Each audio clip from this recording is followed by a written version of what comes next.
नमस्कार, मैं हूं कुमार अनिल। प्रधानमंत्री नरेंद्र मोदी में एक बड़ा बदलाव मैं देख रहा हूं और दूसरी बात ये कि मैंने कई भारतीय जनता पार्टी के नेताओं और समर्थकों से बात की, उनके साथ चर्चा की और उसके बाद प्रधानमंत्री नरेंद्र मोदी के बारे में एक नई बात सुनने में मिली, एक नई चर्चा शुरू हो गई है। तो इस वीडियो में मैं दो बात करूंगा।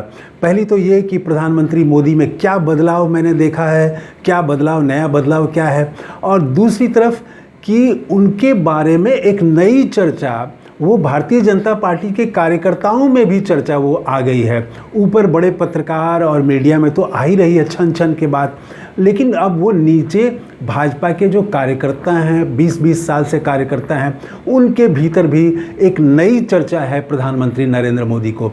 इस वीडियो में मैं ये दो बातें आपसे करना चाहता हूँ। पहली बात तो ये कि प्रधानमंत्री नरेंद्र मोदी में मैंने क्या बदलाव देखा।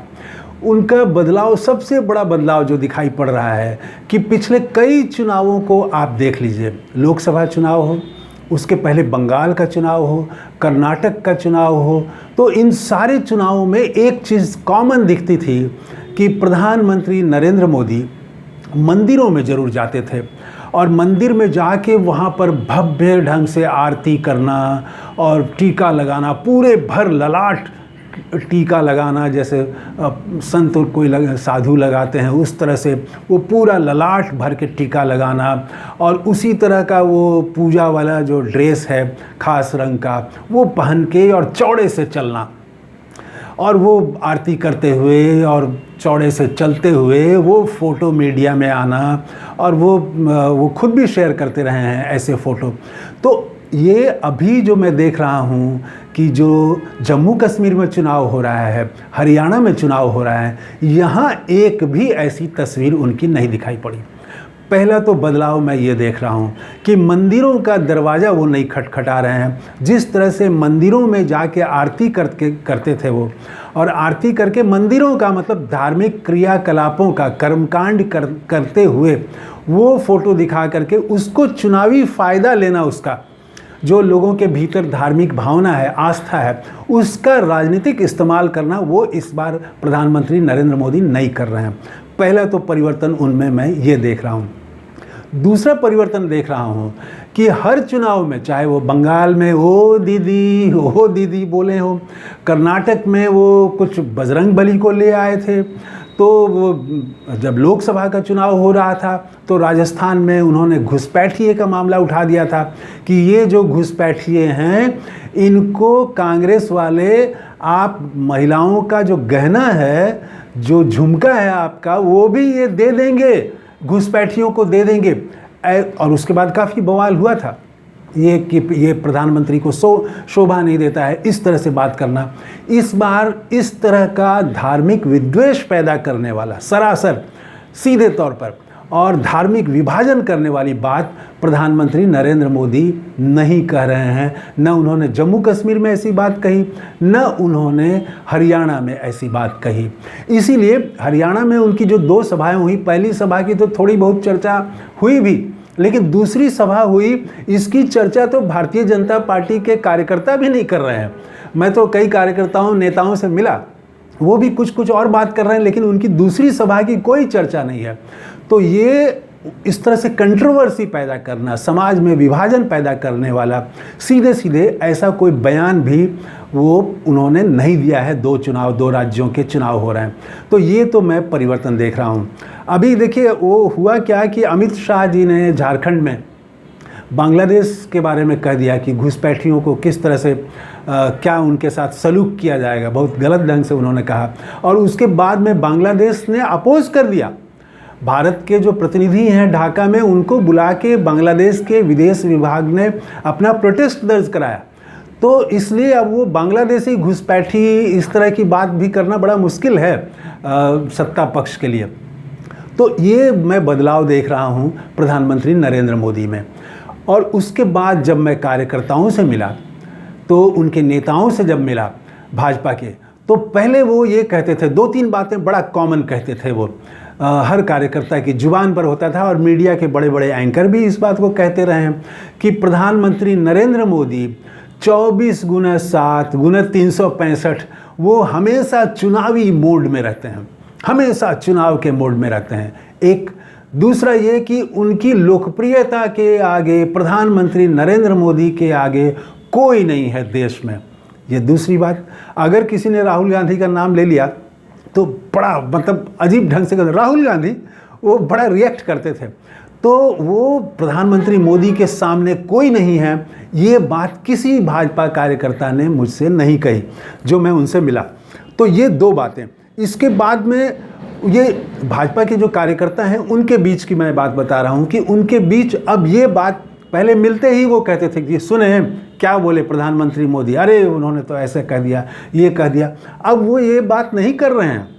जो कार्यकर्ता हैं, समर्थक हैं, अब उनसे मिलिए तो वो कुछ और बात कर रहे हैं, लेकिन प्रधानमंत्री मोदी से ही बात शुरू हो जाती थी, खुद वो शुरू करते थे, ऐसा तो नहीं दिख रहा है। तो ये एक भाजपा के समर्थकों में भी आप कह सकते हैं कि ये बड़ा बदलाव दिख रहा है। तो जम्मू कश्मीर में उनका जो था कि 24 गुना 7 हमेशा चुनावी मोड में रहते हैं, तो लोग पूछ रहे हैं कि भाई जम्मू कश्मीर में बहुत कम गए प्रधानमंत्री मोदी, हरियाणा में बहुत कम गए, और जहां चुनाव होने वाले हैं वहां पहले से प्रधानमंत्री जाने लगते थे, उनके कार्यक्रम होने लगते थे, सरकारी कार्यक्रम और प्राइवेट कार्यक्रम, पार्टी का कार्यक्रम दोनों एक साथ रहता था। और अब सरकारी का भी वैसा कुछ भेद रहा नहीं, पहले जैसा मनमोहन सिंह तक वो था कि सरकारी कार्यक्रम में राजनीतिक बातें नहीं होती थी, विपक्ष की आलोचना नहीं होती थी, लेकिन अब तो वो सब भी बात नहीं रही। तो पहले वो प्रधानमंत्री मोदी जहां चुनाव हो तो चुनाव के बहुत पहले से ही, आचार संहिता लगने के पहले से ही वहां जाके वो अखबार की भाषा में वो तोहफा देने लगते थे जनता को। प्रधानमंत्री मोदी ने दिया तोहफा, ये हेडिंग अब 1 महीने से नहीं दिखाई पड़ी है कि प्रधानमंत्री ने कोई तोहफा दिया हो किसी राज्य को, तो ये हेडिंग गायब हो गई है। तो वो चुनाव में नहीं जा रहे हैं। यहाँ तक कि झारखंड में तो उन्होंने अपने जो बहुत छोटे नेता हैं उनकी तुलना में उनको दे दिया है। अब हेमंत बिस्वा शर्मा वहाँ देख रहे हैं, शिवराज सिंह चौहान देख रहे हैं, फिर राजनाथ सिंह जा रहे हैं, कुछ हीरो और भोजपुरी फिल्मों के हीरो जा रहे हैं। ऐसे लोग, ये लोग अब कमान संभाल रहे हैं। अब प्रधानमंत्री मोदी और नरेंद्र मोदी और अमित शाह सीधे जाके कमान संभाल लेते थे चुनाव का, और प्रचार का जो है वो नैरेटिव बनाने का काम प्रधानमंत्री का रहता था। तो ये दोनों लोगों की जोड़ी गायब है, झारखंड में दोनों लोगों की जोड़ी गायब है। वो वहाँ पर डे टू डे वो अब दूसरे लोग संभाल रहे हैं। तो ये एक बात परिवर्तन दिखाई पड़ रही है। फिर तब अब एक नई बात, जो नई चर्चा, जो मैंने शुरू में कहा कि प्रधानमंत्री मोदी के बारे में एक नई चर्चा शुरू हो गई है देश में। तो वो नई चर्चा क्या है? वो नई चर्चा ये है कि अब जो है, पहले कहते थे लोग कि 29 छोड़ दीजिए और उसके बाद 35 भी छोड़ दीजिए, 34 भी छोड़ दीजिए, आगे का सोचिए, ये मोदी जी के बाद योगी जी आएंगे। ये जो भाषा थी ये बदल गई है, और प्रधानमंत्री मोदी के बारे में अब एक नई चर्चा ये है कि उनका भविष्य क्या होगा। उनके भविष्य पर भाजपा के कार्यकर्ता और जो समर्थक हैं वो कह रहे हैं, उनके भविष्य की चिंता हो रही है कि क्या होगा। अब आरएसएस भी विरोध कर रहा है, अब पार्टी में कई नेता जो है वो बगावत कर रहे हैं, विरोधी स्वर, वो अलग उनका स्वर सुनाई पड़ रहा है। और लोगों का ऐसा कहना है कि हरियाणा में हार हुई अगर, और जिसकी ज़्यादा संभावना जताई जा रही है, जम्मू कश्मीर में अगर हार हुई तो इससे प्रधानमंत्री मोदी का सबसे ज़्यादा संकट बढ़ने वाला है। क्योंकि हरियाणा का चुनाव, भले प्रधानमंत्री मोदी वहाँ सीधे चुनाव में नेतृत्व करते हुए नहीं दिख रहे हों, लेकिन हरियाणा का सवाल प्रधानमंत्री मोदी से है। चाहे वो किसानों का मामला हो, चाहे वो पहलवानों का मामला हो, चाहे जवानों का मामला हो, सब मामले जो बड़े मामले हैं हरियाणा के, वो सारे मामले प्रधानमंत्री मोदी से हैं। इसी तरह से जम्मू कश्मीर का जो सवाल है, वो सवाल सीधे प्रधानमंत्री मोदी से है कि राज्य का दर्जा क्यों नहीं दिया, हमारा दर्जा क्यों छीन लिया। तो वो सारे सवाल जो हैं ये प्रधानमंत्री मोदी से हैं। तो भले प्रधानमंत्री इन दोनों प्रदेशों में न जाएं, लेकिन उनकी प्रतिष्ठा गिरेगी अगर भारतीय जनता पार्टी की हार होती है तो। और अब ये भाजपा के जो रैंक एंड फाइल है उसमें अब ये बातें आ रही हैं कि और अगर महाराष्ट्र और झारखंड भी हार गए तब क्या होगा, इसको लेकर तरह तरह की चर्चा हो रही है कि तब नया नेतृत्व लाना चाहिए, कौन होगा नया नेतृत्व, फिर वो सरकार बचेगी कि नहीं, तब नीतीश कुमार क्या करेंगे, तब नायडू क्या करेंगे, तो वो एनडीए को क्या। अब ये एकदम चर्चा पलट गई है। पहले इसकी कोई बात नहीं करता था, पहले एकदम जय जय जय, वो अश्वमेध का घोड़ा की तरह, कोई रोकने वाला नहीं है, अरे इनको तो कोई रोकने वाला नहीं है। लेकिन अब जो है, अब इनके भविष्य को लेकर चिंता हो रही है, चिंता हो रही है भाजपा के समर्थकों में कि अब क्या होगा। तो ये एक बड़ा परिवर्तन मैंने महसूस किया है, ये पिछले 15 दिनों में मैंने महसूस किया है। पहले से भी था, लेकिन अब 15 दिनों में खास करके इसकी चर्चा तेज हो गई है। और राहुल गांधी, पहले तो कहते थे कि कोई नहीं है उनके सामने, अब राहुल गांधी की जब आप बात करते हैं तो राहुल गांधी की बात पर रिएक्ट नहीं कर रहे हैं भाजपा के समर्थक कि अरे छोड़िए राहुल गांधी क्या करेंगे, वो तो पप्पू है। अब वो ऐसा नहीं कह पा रहे हैं, बल्कि अब वो सुनना पड़ रहा है उनको कि क्या बोला राहुल गांधी ने। तो ये बड़ा परिवर्तन देश में प्रधानमंत्री मोदी में मैं देख रहा हूँ, और उनके बारे में नीचे समाज में भाजपा के समर्थकों में जो चर्चा है वो मैंने आपके साथ साझा की। मेरी जो समझ है, मेरा जो आकलन है, वो आपको कैसा लगा, इस पर कमेंट करके ज़रूर बताइएगा। थैंक यू, धन्यवाद, जय हिंद।